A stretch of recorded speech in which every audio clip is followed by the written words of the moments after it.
지금 내 딸이 당신 남편이랑 놀아나고 있어요. 이 일을 어떻게 하실 겁니까? 당신 남편 이번 달 장례식장에서만 300만 원 빼갔더군요. 윤정아는 그 말을 듣는 순간 손에 쥐고 있던 행주가 바닥에 떨어졌습니다. 새벽 5시 반찬 가게 뒷문으로 들어온 건 지팡이를 짚은 노인이었죠. 검은 수첩 하나를 식탁 위에 툭 내려놓으며 낮고 단단한 목소리로 말을 이었습니다. 제 딸이 당신 남편이랑 놀아나고 있어요. 근데 화가 난 건 그것만이 아니요. 정화는 숨이 막혔습니다. 남편 최도연이 어제 이틀간 워크숍이라며 집을 나섰던 모습이 떠올랐거든요. 새 구두, 평소 안 뿌리던 향수, 그리고 택시에 탄 순간 누군가를 태우던 그 장면까지요. 노인이 수첩을 펼쳤습니다. 빽빽한 글씨, 날짜, 금액들이 가득했죠. 윤 사장, 끝내고 싶으면 방법은 있습니다. 근데 혼자서는 못해요. 이 놀라운 반전의 전체 이야기가 궁금하시다면 잠시만 구독과 좋아요 버튼을 눌러주세요. 자, 그럼 이 이야기가 어떻게 시작됐는지 시간을 조금 되돌려 볼까요? 사흘 전 정화는 남편이 나가는 걸 창문 너머로 지켜봤습니다. 등산복 차림에 손엔 작은 가방 하나, 평소보다 한참 일찍 나서는 모습이었죠. 택시를 잡더니 잠깐 멈춰 섰고 그때 긴 머리를 한 여자가 올라탔습니다. 정화의 가슴속이 서늘하게 내려앉았죠. 설마 그럴 리가. 하지만 정화는 아무 말도 하지 않았습니다. 참는 게 익숙했거든요.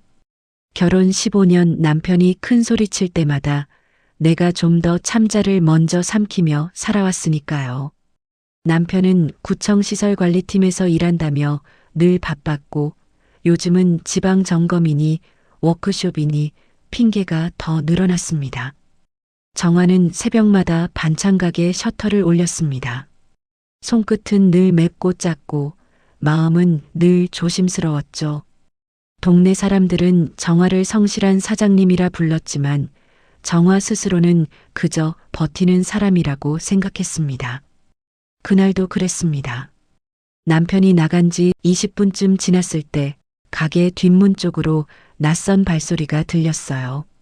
정화는 반사적으로 앞치마 끈을 움켜쥐었습니다. 장사하는 사람은 낯선 손님을 경계하게 마련이니까요. 문틈으로 들어온 건 60대쯤 되어 보이는 노인이었습니다. 지팡이를 짚고 있었지만 눈빛만큼은 날카로웠죠. 그 사람이 검은 수첩 하나를 식탁 위에 툭 내려놓으며 낮게 물었습니다. 윤정아 씨 맞습니까? 정화는 긴장한 목소리로 대답했습니다. 네. 그런데 누구세요? 손님이시면 앞문으로 오셔야 하는데요. 노인은 뒷문을 천천히 닫으며 정화 쪽으로 몸을 돌렸습니다. 목소리는 크지 않았지만 묵직했어요. 한명식이라고 합니다. 장래 일하던 사람이고 지금은 상조회를 운영하고 있죠. 잠시 침묵이 흘렀습니다. 한명식은 정화를 똑바로 보며 물었습니다. 당신 남편 최도연, 그 사람 맞지요? 정화의 심장이 한번 크게 내려앉았습니다. 이 사람이 남편을 어떻게 아는 걸까요? 정화는 떨리는 목소리로 물었습니다. 왜요? 저희 남편을 어떻게 아세요? 한명식은 대답 대신 검은 수첩을 펼쳤습니다. 조문객 이름이 빽빽하게 적힌 글씨들, 날짜, 금액들이 가득했어요. 정화는 그게 무슨 장부인지 감도 잡을 수 없었습니다. 제 딸이 있습니다. 한미라라고 문화센터에서 강사로 일하고 있죠. 한명식이 말을 이었습니다. 그 애가 요즘 들어 씀씀이가 갑자기 커졌어요. 이 수첩은 제가 30년간 기록해온 장례식 조문 기록입니다. 사람들 이름, 부조금, 화환 주문 다 남아있죠. 정화는 멍하니 수첩을 내려다봤습니다. 그때 한명식이 조용히 말했습니다. 제 딸이 당신 남편이랑 만나고 있더군요. 정화의 입술이 파르르 떨렸습니다. 머릿속으로 택시에 탄 긴 머리 여자가 선명하게 겹쳐졌어요. 정화가 끝까지 말을 잇지 못하자 한 명씩은 담담히 끊어 말했습니다. 그래요. 제 딸이 당신 남편이랑 놀아나고 있습니다. 근데 제가 화가 난 건 불륜 그 자체만이 아니에요. 한 명씩의 눈빛이 차갑게 가라앉았습니다. 그 둘이 돈을 굴리는 방식이 더럽고 치사하고 위험합니다. 정화는 입술을 깨물었습니다. 눈물이 올라왔지만 한 명씩의 다음 말이 정화를 붙잡았어요. 윤 사장. 한 명씩이 정화를 똑바로 봤습니다. 당신이 그냥 울고 끝낼 거면 전 이 수첩 덮고 나가겠습니다. 잠시 침묵이 흘렀습니다. 근데 끝내고 싶다면 방법은 있어요. 한 명씩은 수첩 아래에서 두꺼운 봉투 하나를 꺼냈습니다. 정화는 혹시 사진이 나올까 싶어 눈을 질끈 감았지만 봉투에서 나온 건 사진이 아니었어요. 종이들, 출력물, 캡처 화면들이 쏟아졌죠. 정화는 그게 오히려 더 무섭게 느껴졌습니다. 사진은 감정을 건드리지만 이건 절차를 건드리는 거였거든요. 이게 뭡니까? 정화가 떨리는 손으로 종이 한 장을 집어들자 한 명씩이 손가락으로 하나씩 짚어가며 설명했습니다. 첫째, 장례식장 주차장 CCTV 캡처본입니다. 제 딸이랑 당신 남편이 차에서 내려서 아주 자연스럽게 VIP 조문실로 들어가더군요. 날짜 보세요. 당신 남편이 야근한다던 날이랑 정확히 겹칩니다. 정화는 출력물을 보며 입술을 깨물었어요. 선명한 화질은 아니었지만 남편의 뒷모습과 긴 머리 여자의 실루엣이 또렷했죠. 정화의 손끝이 차갑게 식어갔습니다. 한 명씩이 두 번째 종이를 밀었습니다. 둘째, 거래 내역입니다. 당신 남편이 제 딸에게 준 돈이 제 상조의 계좌로 성결제라는 명목으로 들어왔어요. 그걸 다시 제 딸 개인 통장으로 빼가더라고요. 금액 좀 보시죠. 한 달에 200에서 300씩, 석 달이면 거의 1,000만 원입니다. 정화의 얼굴이 하얗게 질렸습니다. 1,000만 원이라는 숫자가 머릿속에서 맴돌았어요. 그 돈이면 가게 렌탈비를 몇 달은 낼 수 있는 금액이었고 정화가 새벽부터 반찬을 만들어 팔아야 겨우 모을 수 있는 돈이었거든요. 그게 돈 세탁이라는 거예요? 정화가 떨리는 목소리로 묻자 한 명씩이 고개를 끄덕였습니다. 맞아요. 합법적인 경로처럼 보이게 만드는 거죠. 그리고 셋째, 한 명씩이 마지막 종이 뭉치를 펼쳤습니다. 당신 남편이 구청 물품 점검 핑계로 결제한 것들입니다. 이상한 영수증들이 있어요. 실제로는 존재하지 않는 점검 장비, 허위로 부풀린 수리비. 전 30년간 장례업계에서 이런저런 사람들 많이 봤습니다. 이런 냄새는 금방 알아챌 수 있죠. 정화는 종이를 쥔 손이 떨렸습니다. 분노가 치밀었지만 동시에 현실이 무겁게 눌렀어요. 이건 단순한 불륜이 아니었습니다. 가정 하나 망하는 걸로 끝이 아니라 법과 직장까지 얽힐 수 있는 일이었던 거예요. 정화가 입을 열었지만 목소리가 제대로 나오지 않았습니다. 그래서요. 저한테 뭘 하자는 거예요? 저 혼자서는 못해요. 전 그냥 반찬 팔아먹고 사는 사람일 뿐인데요. 한 명씩이 정화를 똑바로 봤습니다. 그 눈빛엔 동정이 아니라 단단한 연대가 담겨 있었어요. 그래서 제가 여기 온 겁니다. 한 명씩이 천천히 말을 이었습니다. 전 제 딸을 끊어낼 겁니다. 그리고 당신은 당신 남편을 정리하는 거예요. 서로가 서로에게 가장 확실한 증인이 될 수 있습니다. 정화는 깊게 숨을 들이켰습니다. 머릿속이 복잡했어요. 이 낯선 노인의 제안을 받아들여야 할까요? 정화가 조심스럽게 물었습니다. 회장님 같은 분도 아니고 왜 저까지 끌어들이시는 거예요? 한명식이 낮고 단단하게 말했습니다. 윤 사장. 잠시 침묵이 흘렀습니다. 이런 일에서 제일 손해보는 사람이 누군지 아십니까? 끝까지 참고 끝까지 혼자 정리하려는 사람입니다. 한명식이 정화의 눈을 똑바로 봤습니다. 그게 바로 당신이에요. 정화는 가게 안쪽 의자에 털썩 앉았습니다. 손끝이 차갑게 식어가는 게 느껴졌어요. 한명식은 따뜻한 물 한 잔을 따라 정화 앞에 조용히 놓았습니다. 손길이 다정하진 않았지만 정확했죠. 조건을 정하죠. 한명식이 의자를 끌어당겨 앉으며 말했습니다. 첫째, 전 제 딸을 제 돈에서 끊습니다. 둘째, 당신은 당신 남편을 당신 돈에서 끊는 거예요. 셋째, 우리 둘 다 감정으로 폭발하지 않습니다. 말로 싸우지 말고 기록으로 끝내는 겁니다. 정화는 씁쓸하게 웃었습니다. 말로 싸워봐야 제가 지죠. 남편은 말이 세거든요. 한명식이 고개를 끄덕였습니다. 그러니까 말을 하지 마세요. 당신 남편 같은 사람은 말로 싸우면 이깁니다. 대신 생활부터 끊으세요. 숨 쉬는 길부터 막는 거예요. 정화는 그제야 자신이 뭘 놓치고 살았는지 떠올렸습니다. 남편은 월급을 핑계로 집안의 모든 결정을 쥐고 흔들었죠. 그런데 실제로는 정화의 반찬 가게에서 나가는 자동이체가 생활의 큰 줄기였던 거예요. 전기요금, 가스비, 렌탈비, 심지어 남편 차 할부금까지 정화 통장에서 빠져나갔습니다. 정화가 조심스럽게 물었습니다. 그럼 제가 오늘 당장 할 수 있는 건 뭔가요? 한명식이 짧게 대답했습니다. 통장, 자동이체, 정산 계정, 그리고 당신 명의로 되어야 할 것들을 오늘 다 당신 앞으로 정리하세요. 정화는 입술을 깨물었습니다.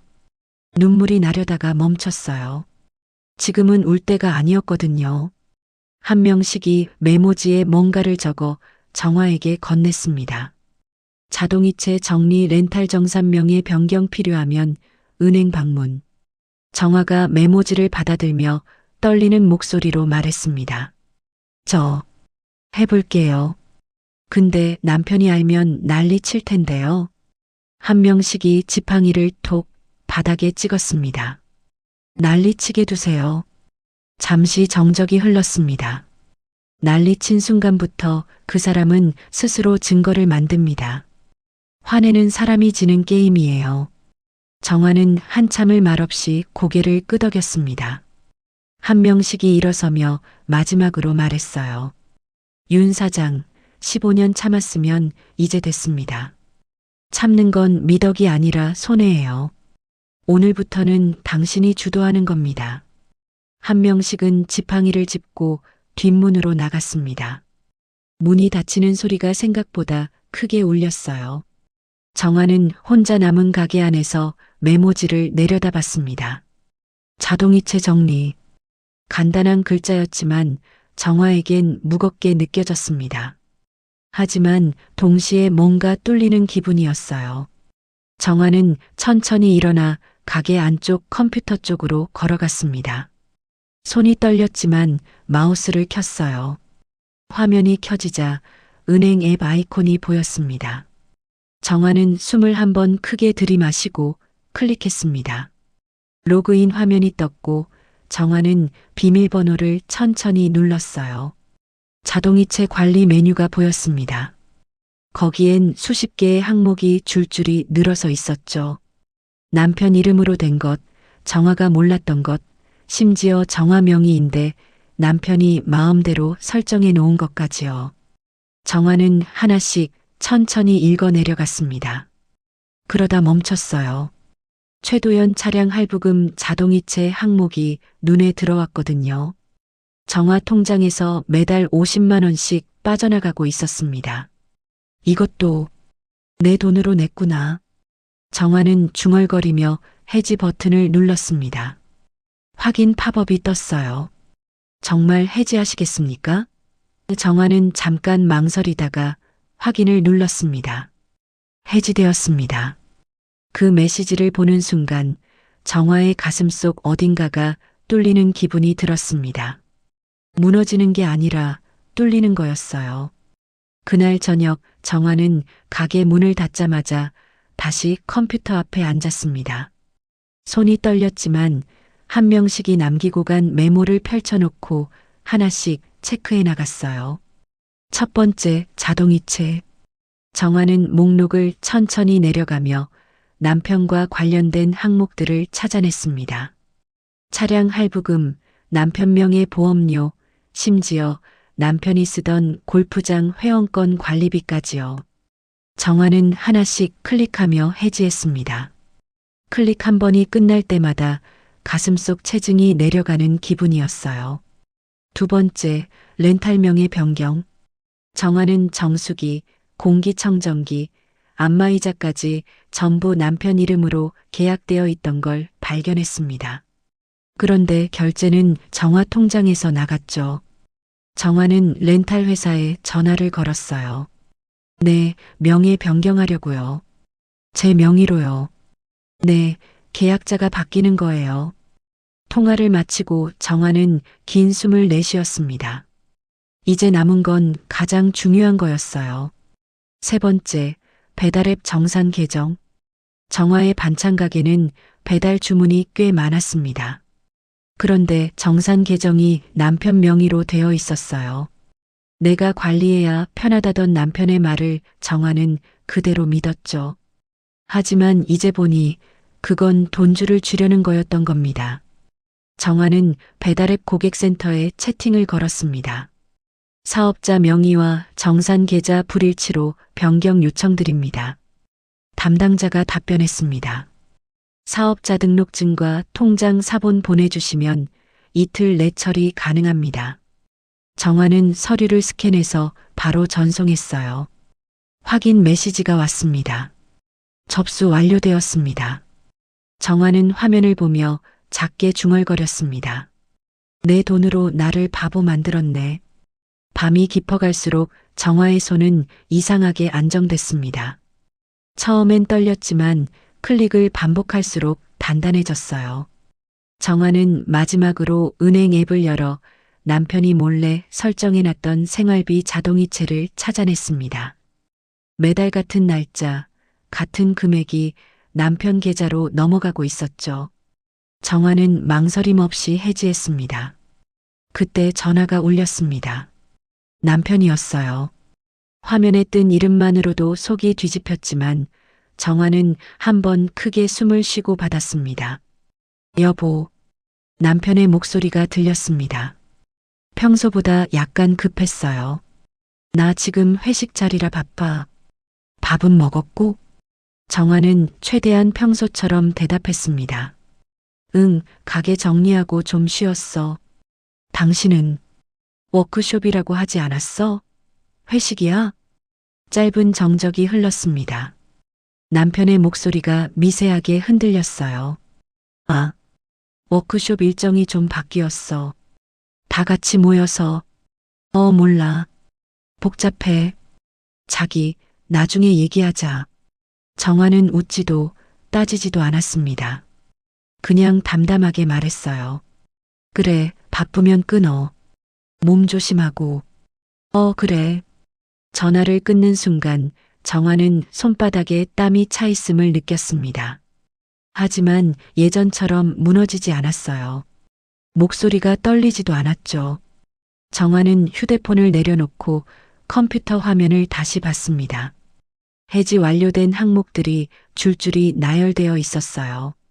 정화는 그 목록을 보며 작게 웃었습니다. 씁쓸한 웃음이었지만 동시에 후련한 웃음이기도 했죠. 이제 시작이야. 정화는 메모지에 체크 표시를 하나씩 그어나갔습니다. 자동이체 정리, 렌탈 명의 변경, 배달앱 정산 계정. 모두 완료였어요. 정화는 가게 불을 끄고 2층 집으로 올라갔습니다. 오늘 밤은 남편이 없는 밤이었지만 정화는 외롭지 않았어요. 오히려 오랜만에 편안했습니다. 침대에 누워 천장을 보며 정화는 생각했습니다. 내일 남편이 알게 되겠지. 그때부터가 진짜야. 다음 날 오후 남편 도연이 집에 들어왔습니다. 이틀이라던 사람이 하루도 못 버티고 돌아온 거였죠. 얼굴은 피곤했는데 눈빛은 사나웠어요. 뭔가 꼬인 일이 있다는 게 한눈에 보였습니다. 정화는 일부러 밥상을 차려놓고 거실에 앉아 있었습니다. 된장국, 시금치나물, 굴비. 남편이 좋아한다는 걸 알기에 더 담담하게 차렸어요. 예전처럼 왜 이제 왔어? 라고 묻지도 않았죠. 도연이 신발을 벗다 말고 정화를 쳐다봤습니다. 너, 오늘 은행 갔어? 정화는 숟가락을 집어들며 고개를 들었어요. 왜? 무슨 일 있어? 도연의 목소리가 커졌습니다. 내 카드가 결제가 안 돼. 아니, 결제는 되는데 계좌가 뭔가 이상해. 자동이체가 빠져야 할 게 안 빠지고. 너 뭘 한 거야? 정화는 놀란 척 고개를 갸웃했습니다. 속으로는 예상했던 반응이었지만 겉으로는 담담했어요. 나 가게 정산이 좀 복잡해져서 정리했지. 요즘 수수료도 그렇고 렌탈 명의도 그렇고 내가 알아서 해야겠다 싶어서. 도연은 말문이 막힌 듯 입술을 달싹였습니다. 정화가 가게 얘기를 꺼내면 함부로 소리치기 어려웠거든요. 밖에서 공무원이라는 체면이 있으니까요. 아니, 왜 그런 걸 혼자 결정해? 나한테 말은 해야지. 정화가 조용히 말했습니다. 여보, 가게는 원래 내가 해온 거잖아. 당신이 바쁘다며 맡기라고 했던 거 아니었어? 잠시 침묵이 흘렀습니다. 그럼 내가 해야지. 뭐? 도연은 눈을 피했습니다. 분명 무언가를 숨기는 사람의 눈빛이었어요. 정화는 밥을 한 숟갈 떠서 아주 천천히 씹었습니다. 그리고 아무렇지 않게 덧붙였죠. 그리고 오늘 구청에서 전화도 왔더라. 도연의 어깨가 딱 굳었습니다. 구청이? 왜 전화를 해? 목소리가 미세하게 떨렸어요. 무슨 전화였는데? 정화는 국을 한 숟갈 더 떠서 입에 넣었습니다. 천천히 삼킨 후에야 대답했어요. 당신 확인할 게 있다며. 물품 발주건인가 뭔가. 도연의 얼굴이 순간 하얗게 질렸습니다. 누가 전화했는데? 총무과였나? 정확히는 못 들었어. 다시 전화 온대. 정화는 더 묻지 않았습니다. 그저 한마디만 조용히 던졌어요. 당신이 더 잘 알겠지. 도연은 순간 말이 막혔습니다. 밥상 앞에서 처음으로 남편이 작아지는 모습을 정화는 똑똑히 봤어요. 도연은 억지로 숟가락을 들었지만 밥을 제대로 먹지 못했습니다. 몇 번 숟가락을 들다 말다 하더니 결국 일어섰죠. 나 잠깐 나갔다 올게. 어디 가는데? 정화가 물었지만 도연은 대답하지 않았습니다. 신발을 급하게 신고 나가는 뒷모습이 초라해 보였어요. 정화는 문이 닫히는 소리를 듣고도 밥을 계속 먹었습니다. 예전 같으면 쫓아나가서 물어봤을 텐데 이젠 아니었죠. 정화는 설거지를 하면서 생각했습니다. 도연이 나간 건 아마 미라에게 전화하려는 거겠죠. 카드가 막힌 것도 구청에서 전화 온 것도 모두 미라와 상의하려고요. 하지만 정화는 알고 있었습니다. 한 명씩이 미라 쪽도 동시에 끊고 있다는 걸요. 도연이 전화를 걸어봤자 미라도 지금 아버지에게 쫓기고 있을 거였어요. 정화는 설거지를 끝내고 휴대폰을 꺼냈습니다. 한 명씩에게 문자 한 통을 보냈어요. 오늘 남편이 알았습니다. 흔들리고 있어요. 곧 답장이 왔습니다. 좋습니다. 흔들리게 두세요. 저쪽도 마찬가지입니다. 정화는 휴대폰을 내려놓고 거실 창문을 열었습니다. 저녁 바람이 시원하게 들어왔어요. 정화는 오랜만에 깊게 숨을 쉬었습니다. 이제 당신 차례야. 정화는 혼잣말처럼 중얼거리며 창문을 닫았습니다. 밖에서 도연이 전화하는 목소리가 희미하게 들렸지만 정화는 신경 쓰지 않았어요. 이제 정화에겐 정화만의 계획이 있었으니까요. 같은 시각 한미라는 문화센터 앞 주차장에서 휴대폰을 쥐고 서 있었습니다. 도연에게 10번도 넘게 전화했지만 한 번도 받지 않았어요. 어제까지만 해도 자기야 하며 달콤하게 속삭이던 사람이 갑자기 사라진 거였죠. 미라는 손이 떨렸습니다. 카드도 막혔고 도연에게 빌린 차도 할부가 연체됐다는 문자가 왔거든요. 뭔가 잘못됐다는 걸 본능적으로 느꼈어요. 그때 아버지 한명식에게서 전화가 왔습니다. 지금 어디냐? 바로 집으로 들어와. 미라는 침을 삼켰습니다. 아빠, 나 수업 있어. 오늘은 좀. 한명식은 말을 자르며 차갑게 말했습니다. 수업? 내가 지금 수업할 처지야? 당장 와. 전화가 끊겼습니다. 미라는 떨리는 손으로 휴대폰을 내려놨어요. 도연에게 한 번 더 전화를 걸어봤지만 역시 받지 않았죠. 미라는 결국 집으로 향했습니다. 집 거실 테이블 위에는 낯선 봉투가 놓여 있었습니다. 정산서라고 적힌 종이들이 묶여 있었어요. 한명식은 소파에 앉아 팔짱을 낀 채 미라를 기다리고 있었죠. 앉아. 한명식의 목소리는 낮았지만 단단했습니다. 미라는 떨리는 다리로 소파에 앉았어요. 한명식이 봉투를 밀었습니다. 내가 내 이름으로 쓴 것들이야. 내 사업 명의로 걸린 리스, 내 계좌로 들어왔다 나간 돈. 오늘로 전부 정리한다. 미라의 얼굴이 하얗게 질렸습니다. 아빠, 이게 무슨... 한명식이 서류 하나를 펼쳤습니다. 4명의 차량 리스, 내 사업자 명의로 계약했지. 월 120만 원. 문화센터 고급 강의실 대관료, 내 상조의 명의로 결제했어. 월 80만 원. 그리고 내가 최도연한테서 받은 돈, 내 계좌 거쳐서 세탁한 거. 미라는 입술을 깨물었습니다. 변명할 말이 없었어요. 오늘부터 전부 끊는다. 차 리스 해지, 강의실 계약 해지, 4명의 신용카드 전부 정지. 그리고 한명식이 마지막 서류를 내밀었습니다. 상조의 출입 금지. 내가 아무리 내 딸이어도 내 사업에 손 떼는 건 용납 안 해. 미라가 울먹이며 말했습니다. 아빠, 나 사랑해서 그런 거야. 그 사람 나한테 잘해줬어. 나도 행복하고 싶었어. 한명식은 미라를 똑바로 봤습니다. 눈빛에 동정은 없었어요. 사랑? 한명식이 낮게 웃었습니다. 돈 떨어지면 먼저 썩는 게 사랑이야. 그리고 너 남의 남편 잡고 흔들면서 사랑 운운하면 너부터 인생이 흔들려. 미라는 고개를 떨구었습니다. 눈물이 뚝뚝 떨어졌지만 한명식은 휴지 하나 건네지 않았어요. 그럼 난 어떻게 살아? 내가 지금까지 다 포기했는데. 한명식이 단호하게 말했습니다. 살아.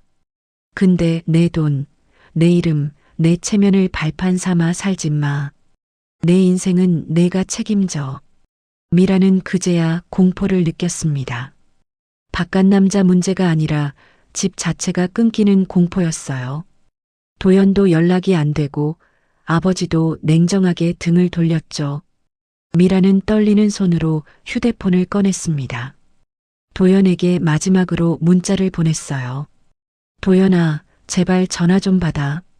나 지금 큰일 났어. 하지만 답장은 오지 않았습니다.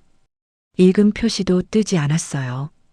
미라는 그제야 깨달았습니다. 자신이 혼자 남겨졌다는 걸요. 한명식은 지팡이를 짚고 일어섰습니다.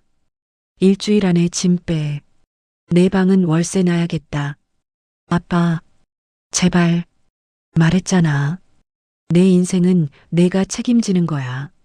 한명식은 뒤도 돌아보지 않고 방으로 들어갔습니다. 미라는 거실에 혼자 남아 봉투를 바라봤어요. 정산서라는 글자가 흐릿하게 보였습니다. 미라는 문화센터에서도 이미 소문이 돌고 있다는 걸 알고 있었습니다. 유부남이랑 놀아난다는 소문이요. 계약 갱신도 어려울 거였어요.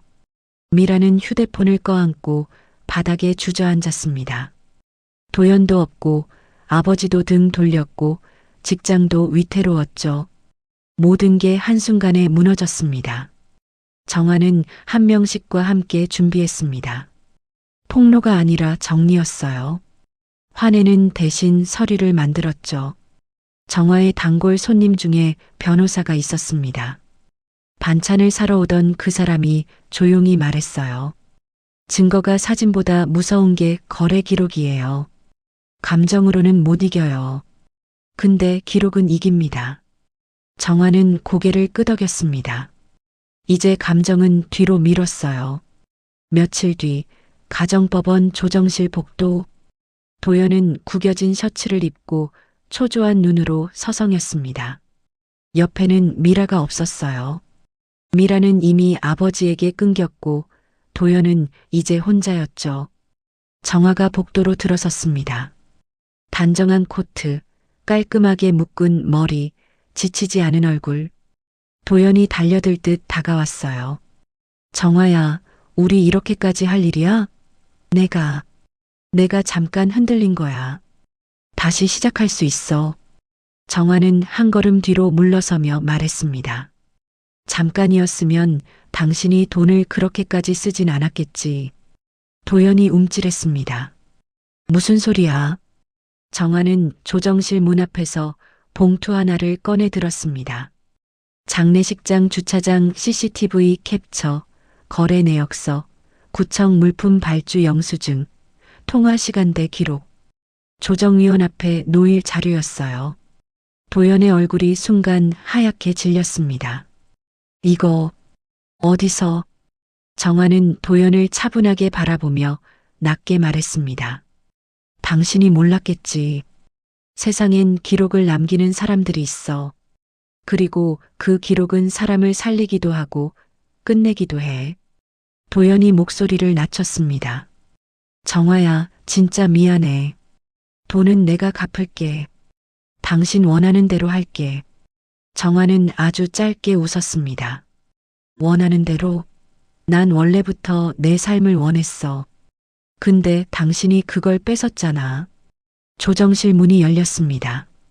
조정위원이 두 사람을 불렀어요. 이제 말로 하는 싸움이 아니라 종이로 끝내는 싸움이었습니다. 조정실 안 테이블 위로 정화가 준비한 서류들이 펼쳐졌습니다. 한명식이 제공한 장례식장 거래 내역, 정화가 정리한 자동이체 기록, 구청에서 나온 물품 발주 감사 자료까지요. 조정위원이 서류를 넘기며 물었습니다. 최도연 씨, 이 거래 내역에 대해 설명 가능하십니까? 도연은 입술을 달싹였습니다. 그건 일시적인 충동이었습니다. 조정위원이 다른 서류를 펼쳤어요. 3년치 기록이 나와 있는데요. 일시적이라고 보기엔 무리가 있습니다. 도연의 얼굴이 점점 굳어갔습니다. 그리고 구청 물품 발주권은 현재 감사실에서 검토 중인 것으로 확인됩니다. 횡령 혐의 금액이 5천만 원 이상으로 추정되는데요. 정화는 조용히 앉아 있었습니다. 아무 말도 하지 않았지만 그 침묵이 더 강했어요. 도연이 떨리는 목소리로 말했습니다. 돈은 갚겠습니다. 분할로라도. 조정위원이 정화를 봤습니다. 원고 측 의견은 어떠십니까? 정화가 차분하게 말했습니다. 이혼과 재산 분할을 원합니다. 가게와 집은 제 명의로, 대출은 제가 갚아왔으니까요. 위자료는 법적 기준에 따라 청구하겠습니다.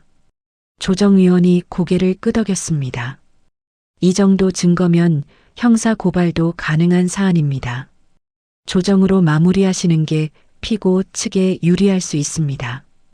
도연은 고개를 떨구었습니다. 처음으로 잘못했다는 말을 입 밖에 내지 못한 채 그저 고개만 숙였어요. 조정은 2시간 만에 끝났습니다. 정화가 원하는 대로 기록대로 정리됐죠. 조정이 끝난 지 며칠 뒤 도연은 집에서 짐을 뺐습니다. 큰 소리 한 번 못 냈어요. 정화가 이미 가게 명의와 정산 계정을 자기 앞으로 정리해뒀기 때문이었죠.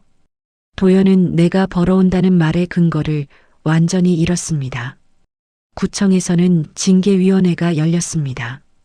의원 면직과 해임 사이에서 아슬아슬하게 줄타기하던 도연은 결국 스스로 사표를 냈어요.